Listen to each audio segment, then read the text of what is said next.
नमस्कार दोस्तों। आज मैं आप लोगों को एक छोटी सी बच्ची का वाक़या सुनाऊंगा जो बहुत ही कम उम्र में ही माँ बन जाती है, वह गर्भवती हो जाती है। यह घटना जो बिहार के एक छोटे से गांव की बात है। एक गांव में एक माँ बाप के तीन बेटे और जो एक बेटी बेटी सबसे छोटी थी। उस माँ बाप ने अपने चारों अर्थात तीन पुत्र और एक पुत्री को बड़े ही अच्छे से पालन पोषण किया। हालांकि उसकी स्थिति कोई खास अच्छी नहीं थी, लेकिन जितना भी थी वह ठीक ठाक से अपने बच्चों का जी पालन पोषण करते। बच्चे धीरे धीरे बड़े होते। पहले बेटे की शादी हुई, दूसरे बेटे की शादी हुई, फिर से तीसरे बेटे की भी शादी हुई। और तीनों बेटे की शादी होने के बाद जो है समय आ जाता, वह छोटी सी बहन जो प्यारी दुलारे थे। तीन भाइयों के बीच में एक बहन। शुरुआत में ही भाभीियों का पूरा बोलबाला था। भाभीियों ने और भाई लोगों ने मिल करके बड़े ही धूमधाम से अपनी एक इकलौती बहन की शादी की। लेकिन शादी हो जाने के बाद किसी भी बहन का जो है अपने उस ससुराल में अर्थात उस मायके में किसी प्रकार का कोई जो हक नहीं रह जाता। अब तो सारा का सारा हक पद जो भाइयों और भौजाइयों का हो जाता है। शादी होने के बाद वह बहन जो है अपने घर को जाती है, और जब वहाँ पर अपने घर पर जाते ठीक ठाक घर था, पति था, सब कुछ था, किसी प्रकार का कोई जो है दुख तकलीफ नहीं थी। कुछ दिन गुजरे और कुछ दिन गुजरने के बाद जो है एक पुत्र की प्राप्ति होती है, एक बेटी की प्राप्ति होती है। और वह बेटी धीरे धीरे बड़ी हुई और 2 साल बाद फिर से उसे एक और बेटी की प्राप्ति होती है, अर्थात उसे 2 बेटी प्राप्ति हुई। और दोनों बेटियां धीरे धीरे पालन पोषण कर करके वह बेटियां बड़ी हुई और सब कुछ अभी तो अच्छा ही चल रहा था। छोटी बेटी 1 साल की हुई और बड़ी बेटी 3 साल की उम्र में। और इसी उम्र में जो है उसके साथ एक बहुत ही बड़ा हादसा हो जाता है। बेचारी, उसके साथ भगवान ने क्या गजब की परीक्षा ले ली। उसका पति जो ऑफिस में काम करता था, और जब वो ऑफिस से काम करके रात के समय में गाड़ी से वापस आ रहा था, तब तक उसकी गाड़ी को किसी बड़ी गाड़ी ने टक्कर मार दी और बस वहीं पर रास्ते में ही तड़प तड़प के उसने जान अपना दे दिया। जब ये घटना को उसके पत्नी को पता चला, अब तो बेचारी ऐसा लगा कि उसके सिर पर से ही पूरा सब कुछ लुट गया। अब वो करेगी तो करेगी क्या, बस एक पति का सहारा था। अब मुझे जानने वाले कौन हैं। लेकिन उस जो दुख आए उस दुख को तो झेलना ही है। बेचारी वो अपने दोनों बच्चों को लेकर के पालन पोषण करती रही। कुछ दिन पति के द्वारा कमाए गए पैसे, उसके पास जो कुछ भी थे, उससे वह अपने बच्चियों का पालन पोषण रेख देख करती। लेकिन वह पैसे जमा पूंजी कब तक उसके सहारा रहेंगे। एक दिन वह सारे के सारे पैसे खत्म हो ही गए। अब वहाँ के जो सास ससुर थे, सास ससुर को दोनों बेटियों के साथ वह जो अपनी पतोहू थी, वह तो बोझ लगने लगे। सास ससुर ने आखिरकार मिल करके उसको दोनों बच्चों के साथ जो है घर से भगा दिया। अब भाग करके बेचारी वह जाए तो जाए कहाँ। वह अपने दोनों बच्चों के साथ जो है मायके जाती है, अपने माँ बाप, अपने भाइयों के पास में। माँ बाप ने कहा, बेटी घबराने की बात नहीं है, अब तुम्हारे पास कुछ भी नहीं है। जब उन लोगों ने अपने घर से ही भगा दिया तो कर क्या सकते, तुम दूसरी शादी कर लो, कोई तुम्हें दूसरा जरूर ही स्वीकार कर लेगा। उसने कहा, नहीं माँ, मैं दूसरी शादी नहीं कर सकती हूँ।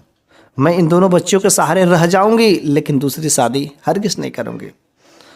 उनके माँ बाप ने कहा, ठीक है।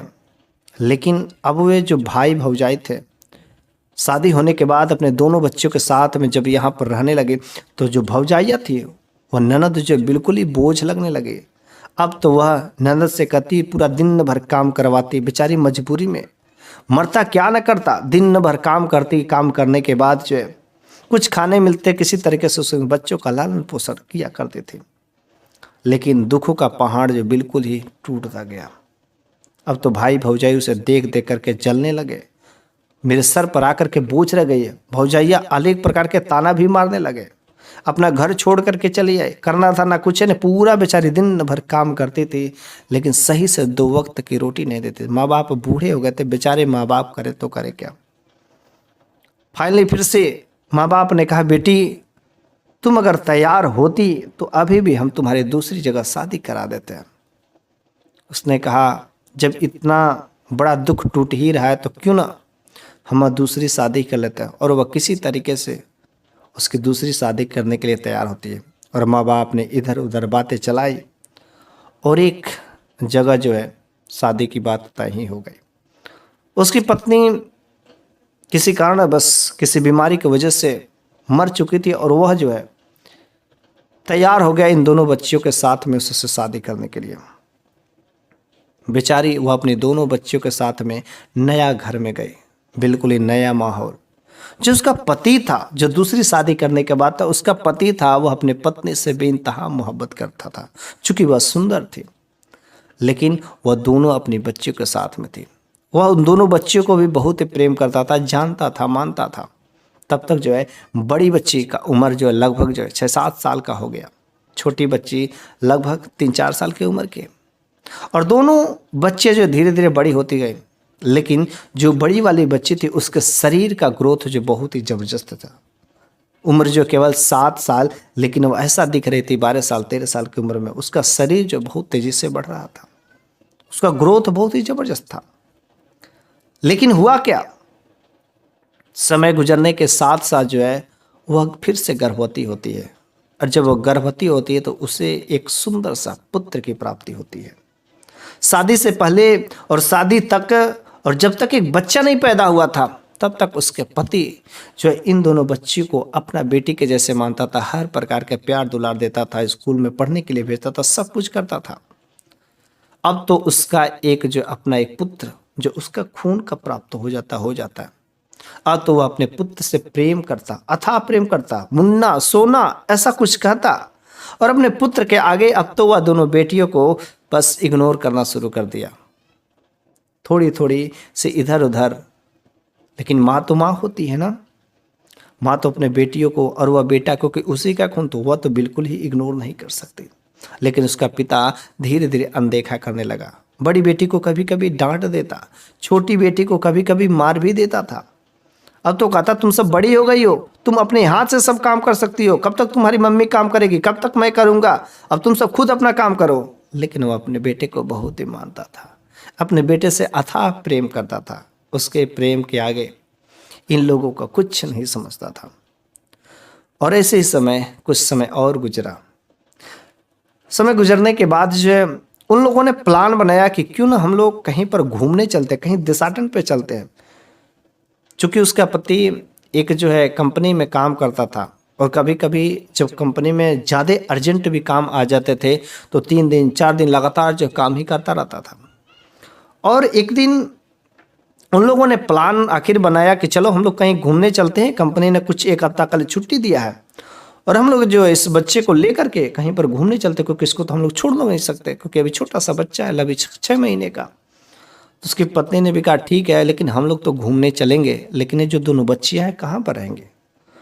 तो उसके पति ने कहा इसमें घबराने की बात है, पास में ही मेरा दोस्त रहता है और मेरे दोस्त के परिवार रहते हैं, वहाँ पर हम लोग अपने बच्चियों को रख देंगे कुछ समय के लिए, और मेरा दोस्त मान भी जाएगा। उसने कहा अगर ऐसी बात है, अगर आपके इतना दोस्त पर इतना भरोसा, तो ठीक है, हम लोग जो अपने दोनों बच्चियों को वहाँ पर कुछ दिन के लिए रख देंगे, और तब तक हम लोग देशाटन के लिए चलेंगे। वह पति पत्नी और अपने एक छोटे से 6 महीने के बच्चे को ले करके देशाटन के लिए पूरी तैयारी बना लेते हैं।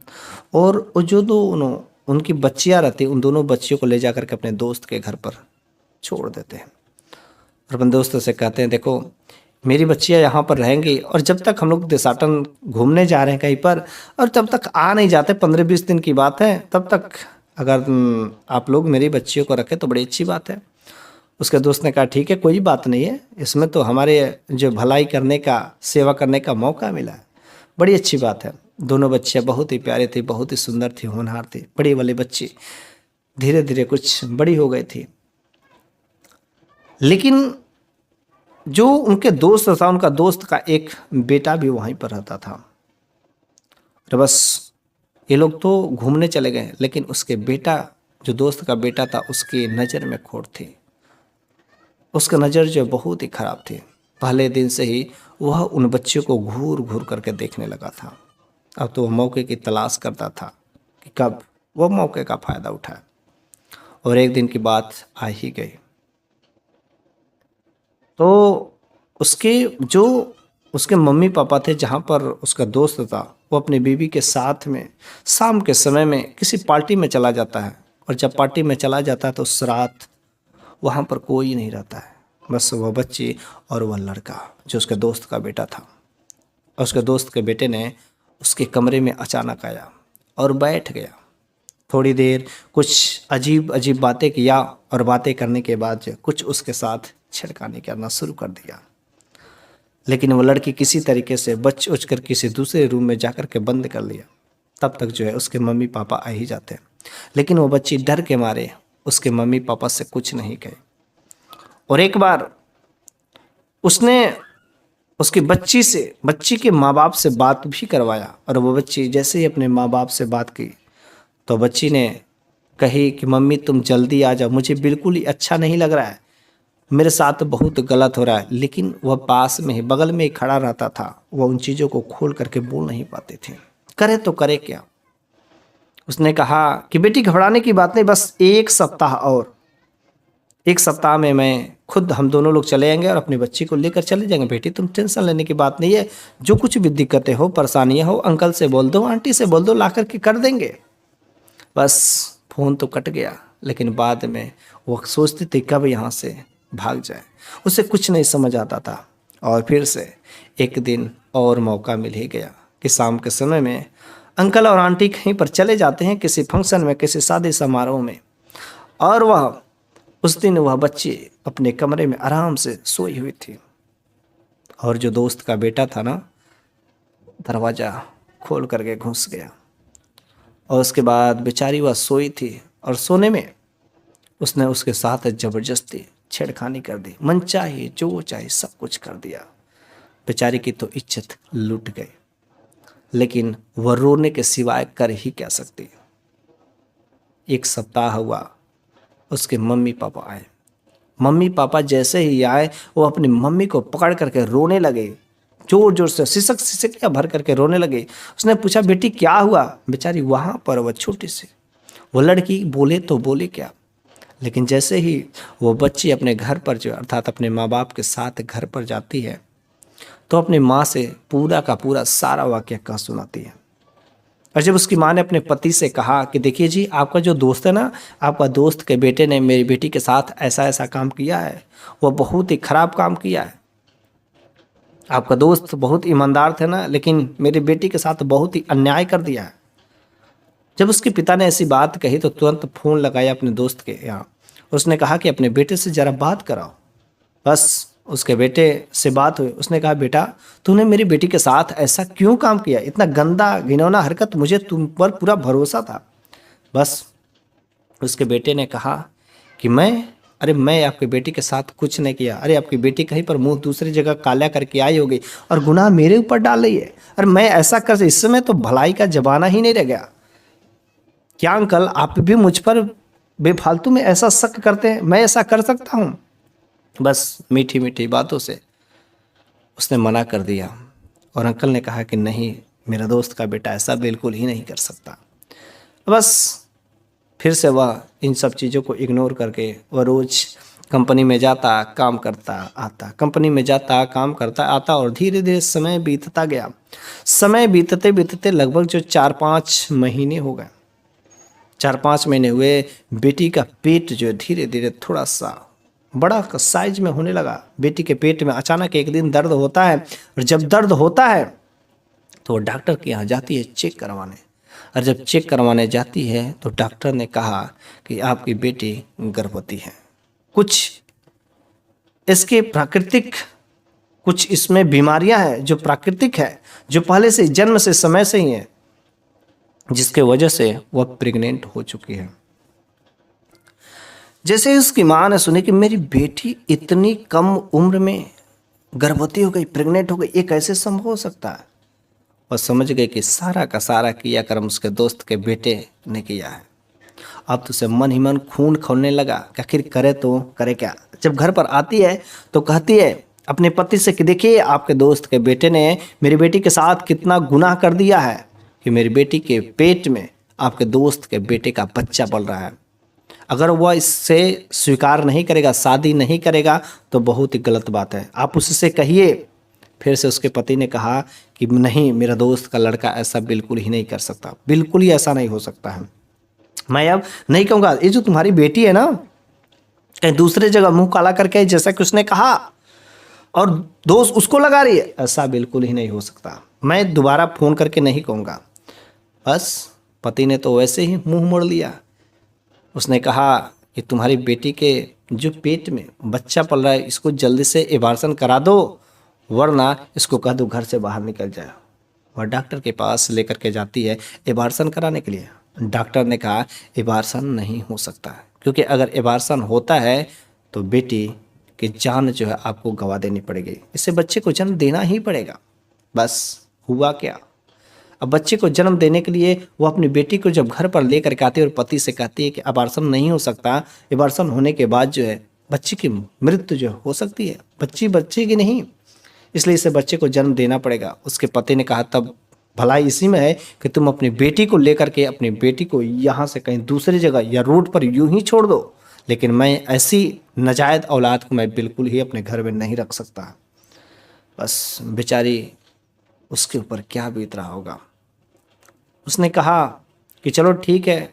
उसकी जो मासी थी, मासी के पास अपनी बेटी को ले जा करके रख दिया। मासी ने कहा ठीक है, कुछ समय की तो बात है, लेकिन हुआ क्या, बस 1 महीना रही, लेकिन जब वहाँ पर भी बात धीरे धीरे फैलती गई कि बिना शादी के उसके पेट में कैसे बच्चा पल रहा है। उसकी मासी ने कहा देखो, ये तुम्हारी बेटी के जो पेट में बच्चा पल रहा है, मैं इसे बिल्कुल ही यहाँ पर नहीं रख सकता, तुम ले जाओ, अपने घर पर ले जाना, ले जाओ। बस वह तो बिल्कुल ही थकी पक्की रह गई, तब मैं बेटी को अपने रखूँ तो रखूँगा। वह जाती है और बेटी को अपने घर पर लेकर के आती है, लेकिन जब उसी रास्ते से आ रही होती है तो उसका दोस्त का जो घर था वहाँ पर भी जाती है और वहाँ पर जा कर के मीठी मीठी बातें करती है। लेकिन जैसे ही दरवाज़ा खुलता है तो उसका दोस्त का बेटा ही दरवाज़ा खोलता है। जैसे दरवाज़ा खोलता है, उस लड़की को देखता है और उसकी माँ को देखता है तो बिल्कुल ही उसके अंदर से डर भर जाता है और उसके चेहरों को देख कर के उसकी हालत समझ जाती है कि बस इसी ने ही मेरी बेटी के साथ में गुनाह किया है, मेरी बेटी के साथ में अन्याय का काम किया है। उसके चेहरे की हाल चाल बता देता, लेकिन वहाँ पर जाती है, पीती है, पानी पीती है और यूं ही बस वापस चली आती है। और जब चली आती है तो घर पर आ कर के शांति से 1 गिलास पानी पीती है और मोबाइल उठाती है, उसके दोस्त के बेटे को कॉल करती है। कहती बेटा, मुझे तुमसे कुछ काम है, अगर तुम बुरा ना मानो तो मुझसे बहुत कुछ गलती में, और मैंने गलती में पता नहीं क्या क्या तुमको बोल दिया, बेमतलब का शक किया, अगर तुम आते मेरे घर पर तो बड़ी अच्छी बात होती है। बस उसके दोस्त के बेटे ने कहा ठीक है आंटी, कोई बात नहीं, मैं आ जाता हूँ। और वो लड़का, उसका दोस्त का बेटा आता है और माँ बेटी वहीं पर बैठे रहते हैं। तो उसने कहा कि देखो बेटा, मैं तुम्हें अपने बेटे के जैसे मानती हूँ, सच सच तुम बता दो, क्या तुमने मेरी बेटी के साथ गुनाह किया है कि नहीं किया है, छेड़खानी किया है कि नहीं किया है, तुम मेरी बेटी को स्वीकार कर लो। फिर से उसके दोस्त के बेटे ने वही कहा कि मैंने तुम्हारी बेटी के साथ, आपकी बेटी के साथ कुछ नहीं किया, या मुंह कहीं पर और पर काला करके और मेरे ऊपर आप लोग लक्षणा लगा रहे हैं, ऐसा मैं बिल्कुल ही नहीं होने दूंगा, मैं नहीं ऐसा काम कर सकता हूँ। बार बार उसकी माँ जो है एक ही बात कर रही थी कि मेरी बेटी के पेट में जो बच्चा पल रहा है वह तुम्हारा खून है, दूसरा किसी का नहीं हो सकता, क्योंकि मेरी बेटी साक्षात गवाह दे रही है, उसकी बेटी भी कर रही है कि तुमने ही ऐसा काम किया है और तुमको मुझे स्वीकार करना ही पड़ेगा। लेकिन वो लड़का बार बार कहता है कि मैं नहीं कर सकता, मेरा बच्चा नहीं है कुछ भी, बस। और बार बार उसकी माँ जो जोर डालती कि और उसे गुस्सा आता गया, गुस्सा आता गया, गुस्सा आता गया। लेकिन जब वो इस सारे के सारे बातें बोल रही थी ना, तो वह मोबाइल का टैप रिकॉर्डर ऑन कर चुके थे, वॉइस रिकॉर्डिंग ऑन था और सारा का सारा उसमें रिकॉर्ड होता जा रहा था। और फाइनली उस लड़के का क्रोध इतना अधिक बढ़ गया कि क्रोध में वह सच उगल दिया। उसने कहा हाँ, तुम्हारी जो बेटी के पेट में बच्चा पल रहा है वह मेरा ही है, बोलो तुम क्या कर सकती हो, जो करना हो कर लो, तुम कुछ नहीं कर पाओगी और मैं तुम्हारी बेटी को स्वीकार भी नहीं करूँगा। बस ये सब सारे धमकियाँ दे करके वह घर से बाहर यूं ही निकला था। उसकी माँ को दूसरा कुछ भी बुद्धि नहीं काम किया। उसकी माँ ने तुरंत एक जो चाकू लेकर के पीछे से गई और जोरदार जो है उसके सीने में खंजर मार ही देती, चाकू घोंप देती है और वह वहीं पर गिर करके मर जाता है। उसकी बेटी कहती है कि माँ, ये आपने क्या कर दिया मेरे लिए आपने इसका खून कर दिया, अब तो बहुत बड़ा आपने गलत कर दिया। बस कुछ देर में वहाँ पर पुलिस भी आ गई, बहुत सारे लोग भी वहाँ पर इकट्ठा हो जाते हैं। इकट्ठा होने के बाद जो है पुलिस ने कहा कि आपने इसका मर्डर क्यों किया। सारा का सारा चूंकि रिकॉर्ड था, उसने कहा यदि आपको इतना ही भरोसा नहीं है कि मैं अगर गलत काम की हूँ तो आप इस रिकॉर्डिंग को सुन सकते हैं। पुलिस ने सुना और ले जा करके, चूँकि उसने हत्या की थी, हत्या के उपरांत में उसकी माँ को 5 साल की जेल की सज़ा होती है। और इधर 5 साल में उसकी बेटी को ले जा करके मासी ने अपने घर पर रखा। और जब ये 9 महीने पूरे हुए तो 9 महीने के बाद जब जो पुत्र प्राप्ति की बात हुई, बेटा डिलीवरी का समय आया, तो बस एक मरा हुआ बच्चे का जन्म होता है। बस मरे हुए बच्चे के बाद जो है दिल में तसल्ली मिलती है कि चलो बच्चे का तो कोई झंझट नहीं है। फिर से उसकी माँ ने उसकी बेटी का धूमधाम से कुछ जगह पर शादी भी कर दी, एक अच्छा खासा घर देकर। इधर जो 5 साल के बाद जब वह माँ जेल से बाहर निकलती तो डायरेक्ट अपने बेटी से ही मिलने के लिए जाती है और अपने मासी के घर पर जाती है और कहती कि मेरी बेटी कहाँ है। मासी ने कहा तुम्हारी बेटी का मैंने शादी कर दिया, विवाह कर दिया, एक अच्छा खासा घर, उसका परिवार बस गया है। तो उस बच्चे का क्या हुआ? तो वह बच्चा बिल्कुल ही मरा हुआ था। घबराने की बात नहीं है, कोई बोझ नहीं, कोई टेंशन नहीं। अब तुम्हारी बेटी बिल्कुल एक अच्छे से खास परिवार में, छोटी वाली बेटी तुम्हारी है, ये लो तुम्हारी छोटी वाली बेटी जो बिल्कुल ही बड़ी हो गई, तुम ले जा कर के अपने घर पर रेख देख करो। तो इस तरीके से वह छोटी सी बच्ची जो है कम उम्र में ही माँ बन सकती है। हाँ, वास्तव में कुछ लोग हमारे इस भारत में, इस समाज में कभी कभी कुछ ऐसी घटनाएं होती रहती है कि जिस पर बिल्कुल ही विश्वास नहीं किया जा सकता, लेकिन हाँ वास्तव में ऐसी घटनाएं हो सकती है। प्राकृतिक देन है, इस दुनिया में कुछ भी असंभव है। 5 साल 6 साल 2 साल की बच्ची, कभी कभी तो ऐसा भी आपने पेपर में पढ़ा ही होगा कि जो पेट में बच्चे पल रहे थे उसके अंदर भी गर्भ पल रहा है, ऐसा आपने अवश्य पढ़ा होगा। इस दुनिया में अगर आए हो तो कुछ भी संभव है। और चूंकि बीमारियां अनेक प्रकार की होती है, तो ऐसे भी बीमारियां हैं कि जिस बीमारी के होने की वजह से पीरियड बहुत ही जल्दी आना शुरू हो जाता है, जैसा कि उस बच्ची के साथ में था। तो इस तरीके से इस घटना को सुन करके आपको बिल्कुल ही घबराने की बात नहीं है, ये वास्तव में घटनाएं हो सकती है और होती भी है। तो आज के इस वीडियो में मैंने जो कुछ भी आपको कहानी सुनाई है, अगर आपको इस कहानी में मज़ा आया होगा, इंटरेस्ट आया होगा और कुछ चीज़ें सीखने को मिली होगी, कुछ नई जानकारी लगी होगी, तो आप कमेंट बॉक्स में अपनी राय जरूर देना। या जय माता दी जरूर लिखिएगा।